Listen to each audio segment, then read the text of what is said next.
Assalamualaikum warahmatullahi wabarakatuh. Kami dari kelompok 9 akan mempresentasikan tentang pengendalian patogen. Saya Diatri Utami, NIM 35. Saya Nail Muhammad Farhan, NIM 20. Saya Zulaikha Fatimatul Azhara, NIM 31. Kita akan membahas tentang konsep pengendalian, prinsip pengendalian, dan pengendalian itu sendiri. Yang pertama ada konsep pengendalian penyakit tanaman, meliputi prinsip pengendalian, taktik pengendalian, dan aplikasi pengendalian. Prinsip pengendalian yaitu pedoman atau pegangan dari suatu tindakan pengendalian. Taktik pengendalian yaitu ilmu pengetahuan khusus yang digunakan untuk tujuan praktek pengendalian.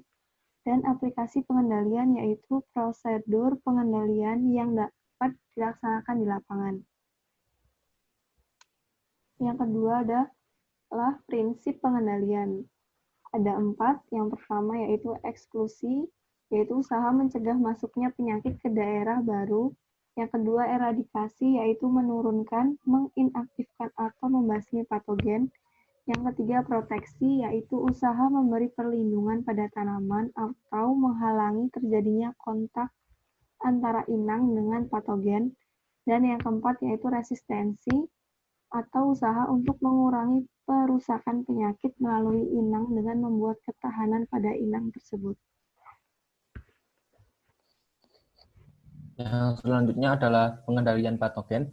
Ada beberapa cara untuk mengendalikan patogen. Yang pertama adalah secara mekanik, kemudian yang kedua ada secara biologi, yang ketiga secara kimia, kemudian menggunakan agen hayati, dan sistem perundang-undangan.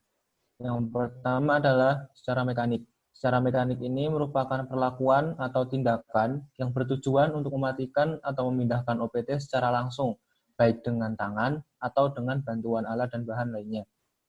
Kemudian ada secara biologi, yaitu merupakan pengendalian dengan menggunakan bahan-bahan nabati atau tumbuhan. Kemudian ada secara kimia, yaitu pengendalian dengan pestisida selektif, yaitu cara pengendalian hama dan penyakit dengan menggunakan racun, kimia, atau pestisida. Selanjutnya, menggunakan agen hayati. Mikroorganisme baik yang terjadi secara alami seperti bakteri, daun, virus, dan protozoa maupun hasil rekayasa genetik yang digunakan untuk mengendalikan organisme pengganggu tumbuhan atau OPT. Kemudian sistem perundang-undangan. Pengendalian dengan peraturan yaitu pengendalian OPT dengan cara menggunakan pemindahan OPT tertentu dari daerah terserang ke daerah yang belum terserang. Pengendalian dengan peraturan ini memiliki dasar hukum yang kuat, yaitu dan perspektif, yakni Undang-Undang Nomor 16 Tahun 1992 mengenai karantina hewan, ikan, dan tumbuhan, PP Nomor 6 Tahun 1995 mengenai perlindungan tanaman, PP Nomor 14 Tahun 2000 mengenai karantina tumbuhan. Karantina tumbuhan itu memiliki tujuan yaitu mencegah pemasukan dan penyebaran organisme pengganggu tumbuhan atau OPT ke suatu negara atau daerah yang masih bebas dari OPT tersebut. Pelaksanaan karantina tumbuhan di Indonesia telah didukung oleh peraturan perundang-undangan yang memadai yaitu UU RI Nomor 16 Tahun 1992 tentang karantina hewan, ikan, dan tumbuhan serta Peraturan Pemerintah Nomor 14 Tahun 2000 tentang karantina tumbuhan. Yang terakhir adalah eradikasi atau pembersihan, pemusnahan total bagian tanaman sampai ke akarnya yang terinfeksi penyakit atau seluruh inang membasmi suatu penyakit.